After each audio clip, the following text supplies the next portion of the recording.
ভাই এক packet biscuit দেন তো। রে বাজতে সুজন আইছস অনেকদিন পরে ঢাকা থেকে আইলি, একটা বিড়ি ছিল তাই। চাচা বিড়ি একটা দিবার পারি, কিন্তু শর্ত আছে। একটা বিড়ি খাওয়াবি, তার আবার শর্ত কি? বিড়ি একটা দিতেছি। হ্যাঁ, আচ্ছা তুমি বিড়ি কত বছর ধরে খাও? আই তো প্রায় 20-22 বছর তো হই।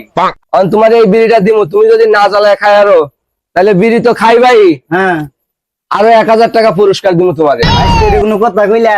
এই বিড়ি কেউ না জ্বালায় খাইছে দেখছো এই পর্যন্ত? চিন্তা করে দেখো, বিড়িটা না জ্বালায় খাও, আর এই যে কসকসে 1000 টাকা নেও। 1000 টাকা নোট রে, সারাও যায় না, লরিক্স একটা নেই। চলো। বাইসতে বুঝিস কইল, বাইতে যা কান দিবি না তো আবার। আমার বোঝা শেষ। হ্যাঁ না তুই এই যে 1000 টাকার নোট, এই যে এনে তুইলাম। হ্যাঁ, এবার তুমি খাও। দেখ কেমনে আমি কি খাইবা? করি। কেমনে খাইবা আমি দেখবো। দেখ আমি কি করি। বাইসতে লোক চিনলা না গারা।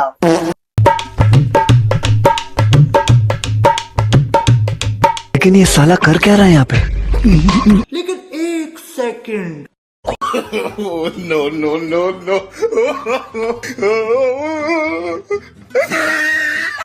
ये सब क्या देखना पड़ रहा है। अच्छा है मैं अंधा हूँ।